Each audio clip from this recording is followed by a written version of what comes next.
Hello, and welcome back to Straight Talk about PTSD. This presentation is about attachment styles, also known as Why I Love You the Way I Do. In our previous presentation, we discussed how experiences of environmental danger, abandonment, poor care, and disrupted attachment relationships lead to a greater likelihood of being abused or traumatized in childhood and beyond, to be more likely to develop addictions to cope with internal emotional states and with life, more likely to develop PTSD following a later trauma, and to have greater difficulty recovering from PTSD should it occur. Basically, experiences of being abused, rejected, overwhelmed, unprotected, incompetently cared for, neglected, etc., are deeply traumatic, especially given a baby and toddler's utter reliance on parents and family for safety and survival. I mean, what can a baby do when intoxicated parents forget to feed him or her? Crawl down to the nearest 7-Eleven and buy a corn dog with their credit card? What's a 4-year-old going to do if they're being physically or sexually abused at home? Move out into their own apartment and get a job at McDonald's? Save up for a dependable used tricycle to get back and forth from work and preschool?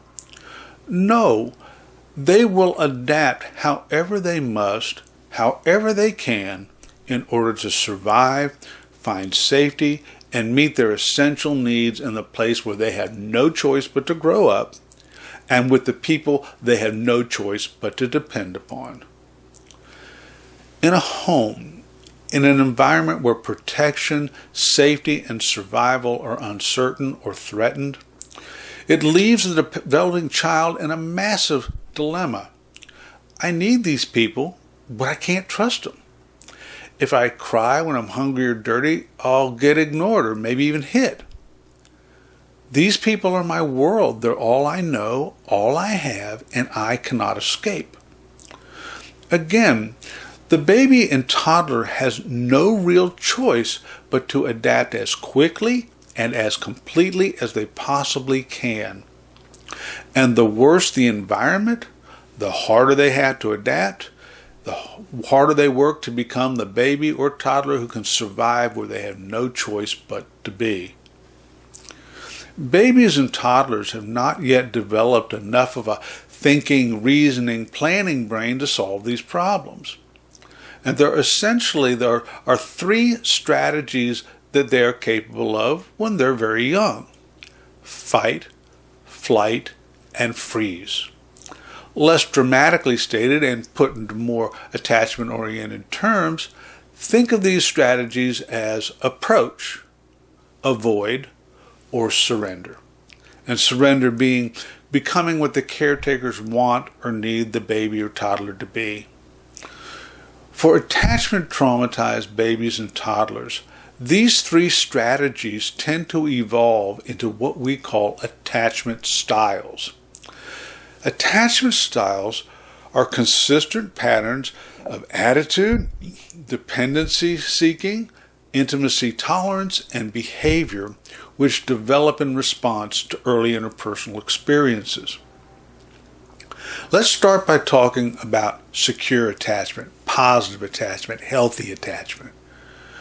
When a child is brought up in a stable, benign, loving, competent, and responsive environment where their needs are met reliably and on a timely basis, when they are held, appreciated, loved, sung to, fed when hungry, cleaned when messy, when they are calmed when anxious, stimulated when down, where competent care is consistent and available, and comfort comes quickly when things go bump in the night, a child simply makes and interconnects memories of being well loved and well cared for. These children are comfortable in their own skin, and they develop a basic, accurate sense of their own self. They develop trust in their own worth and in the worth and goodness of others, of relationships, and of the world at large. These securely attached children and adults seek and are comfortable with healthy, intimate connection to others. It's what they live for. They do not abuse or tolerate being abused, and they're not going to stand by and watch it either. Basically, they don't understand why people manipulate or exploit. They don't know why anyone will resort to such things with people they care about. The securely attached develop and hold on to a strong sense of pro-social values. The securely attached are not afraid of life or relationships and have resiliently positive expectations. They form enduring, win-win, supportive, and emotionally connected and healthy relationships. They tend to have the highest quality lives. And again, they are known and function as the securely attached. Now for the insecurely attached. On the other hand, when parental substance abuse, hostility, emotional and financial instability, domestic friction, violence, neglect, abuse, chaos, abandonment, and parental separation, when incompetent care basically forms the core of their map of life and their relationships, well, attachment's a different story. These adverse experiences both leave a person starved for the love, attention, and care that they need most, but also afraid of it. They can't get comfortable or find peace depending upon others to care about them or to refrain from abandoning, abusing, or neglecting them. When you have developed insecure attachment, you're living in a memory-based inter- and relationship dilemma which has no workable or enduring solution. You need it, but don't understand it, know how to get it, or hold it in a healthy way, or even trust it. You yearn for intimacy and love. You're starved for it, but you can't tolerate the vulnerability and uncertainty that having love actually brings you. You're hungriest for what you cannot have and could not digest even if you had it. When what you're hungriest for leaves you sick and scared when you get it, you do not experience intimacy and relationships as win-win propositions. Also, you know dominance and submissions, winners and losers in relationship, but healthy collaboration and cooperation among equals, you don't know what it means. Insecure attachment styles are solutions to this dilemma, and they reflect the primitive solution strategies available to the very young brain: fight or approach, flight and avoid, freeze or surrender. It's whatever works at all. Now, there are two basic trends in insecure attachment styles. The child version of the first one is called Anxious-Ambivalent, and the adult version is called Preoccupied. The ambivalent/preoccupied intensely seek and approach dependency and close relationships on the surface, but they cannot tolerate intimacy or trust relationship partners, especially as the relationship continues or deepens. They seek, but they are uncomfortable when they find.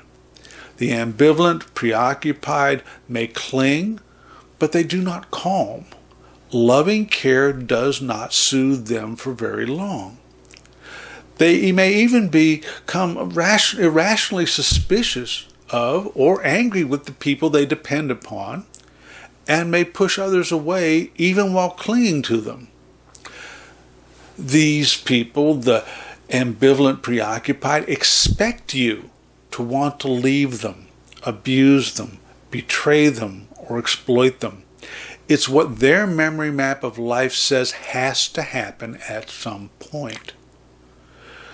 They often assume a one-down stance in relationships, putting themselves down while building their partner up. The ambivalent, preoccupied seek, often cling, but the vulnerability they feel means that they find no enduring peace in anything resembling a truly healthy, truly intimate relationship. It's just not what they know. It's not what they understand. It's not what they trust as being real.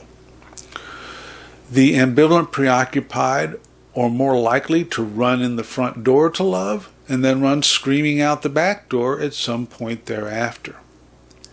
And just as a by the way, when I say intimacy, I mean an interaction, a relationship between two authentic selves, which is characterized by openness, honesty, and mutual respect.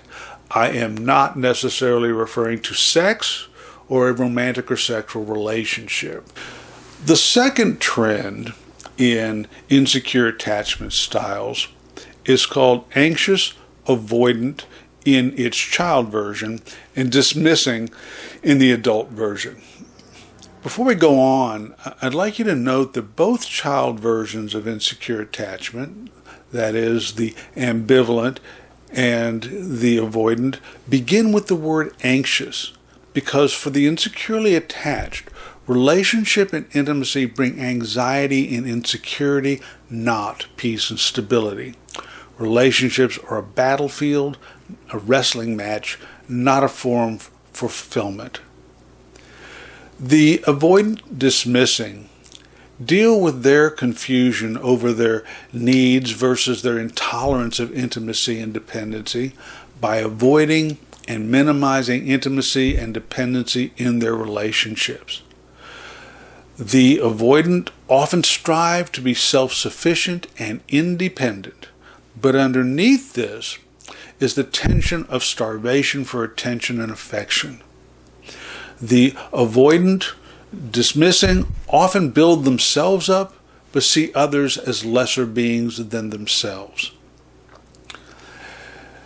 Being either ambivalent preoccupied or avoidant dismissing is at least a consistent strategy, and it lends a sense of personal and interpersonal coherence to those people who live within their walls. However, for some developing children, there is no workable solution, no strategy that works reliably for them. Neither approach nor avoidance reliably works. Often, these children have experienced more severe abuse, neglect, and abandonment, and they make up a third category of insecure attachment, although the various theoretical camps in attachment science seem unable to agree on what to call this third category. I personally will arbitrarily use the label disorganized for this third group.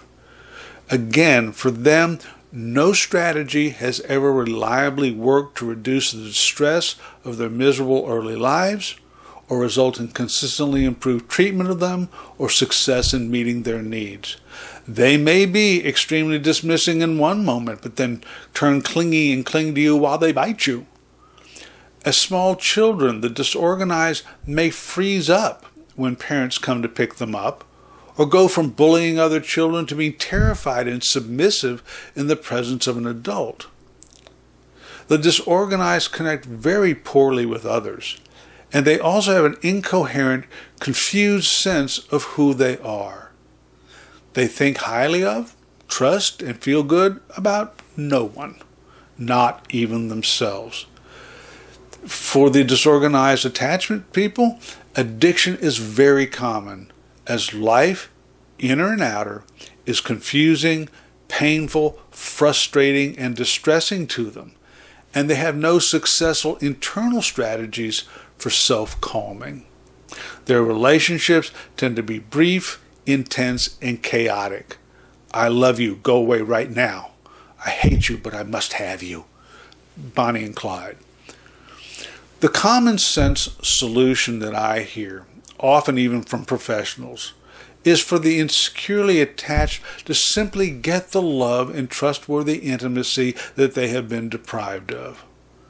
Unfortunately, getting that love may actually throw them into intolerable vulnerability, a deeper crisis, deeper confusion and distress, especially over time as healthier relations deepen and their fears and expectations of abandonment and abuse intensify. Attachment styles can change, but they tend to last throughout a lifetime. I would say, though, that those with insecure attachment styles often are familiar with multiple dysfunctional roles. It's how they grew up. It's who their life maps are populated with. They know dismissing, they know avoiding, they know clinging, they know ambivalence. They know them all.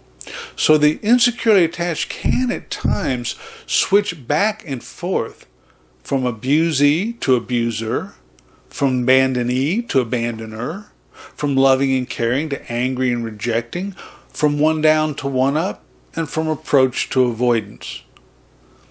Now, as the developing child gets older, and often, even in adulthood, unmet needs for connection, protection, dependence, etc., do not simply go away despite what you're seeing on the surface. Unmet needs intensify, even if a person learns how to more effectively defend themselves against their needs. Try not eating for the next 48 hours and see what dominates your awareness.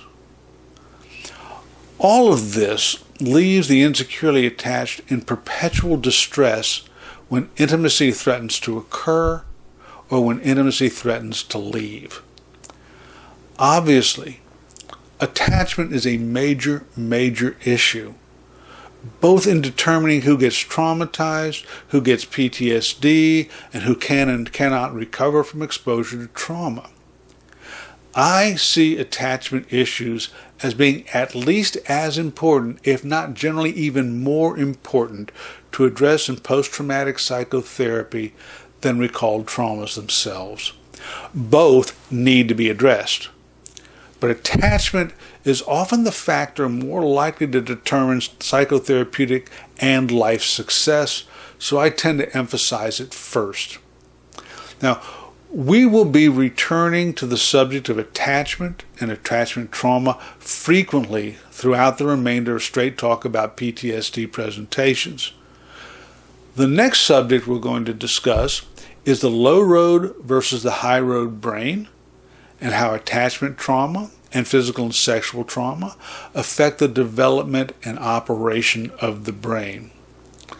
Finally, please let me emphasize that insecure attachment is not necessarily a life sentence.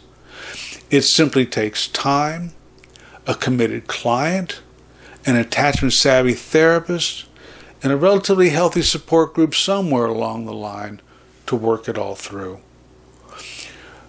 Once again, if you have not yet subscribed to Straight Talk About PTSD, I encourage you to hit the subscribe button on the channel page and the bell icon if you wish to be informed when future presentations are posted. Thanks for listening, and I hope you're finding it helpful.